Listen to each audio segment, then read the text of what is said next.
Hi everybody, it's featured runner number 8 time. We just got over number 7, which was Kylie Moisey. His donations went to CASA. This time we've got Alyssa, and actually Alyssa, I just realized I don't know what your last name is. Vaduva. Alyssa Vaduva. How are you, Alyssa? I'm great. Okay, yeah, I'm doing okay. We're just here in Northeast Edmonton. Actually, I used to live fairly close to here. We were just talking about that.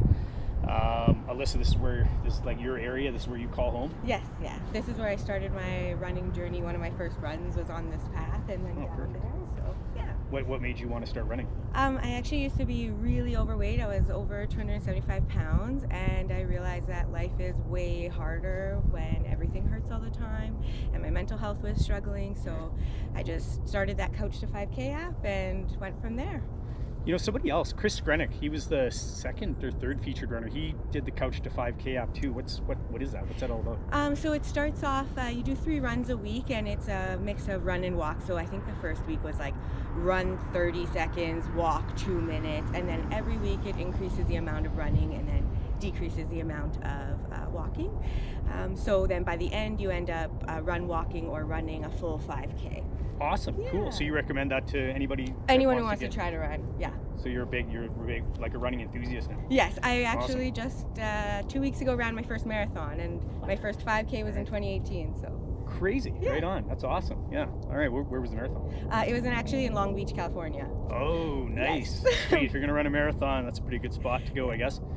Okay. Well, what do you do for a living? What's your I work at the Royal Alexandra Hospital, inner city hospital in Edmonton here. It's a trauma center, so it's pretty big, and I work on a neurotrauma unit. I'm a registered nurse. I started as an LPN on that unit, and now just last week I passed my exam, and now I'm a registered nurse. All right. Interesting time to be a nurse, I guess. Yeah. Huh? Yeah. Okay. Well, as a featured runner, obviously you're gonna show me your route, like in this case where you started your running journey. So that'll be cool to see. The other thing, I guess, your other duty, your main job is you get to direct where all the charitable donations for this period are going to go to. So what's your choice? I actually picked the Hope Mission.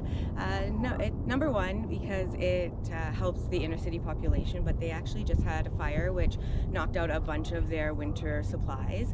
But the other thing is working on the unit I work on, we actually have to discharge people a lot to homeless shelters because they don't have a place. And after being in a trauma and being in the hospital, when you finally get to leave, you want to go somewhere safe and somewhere where you feel supported. And I think that the Hope Mission really helps with that. So That's great. Sounds like, as usual, a very worthy cause.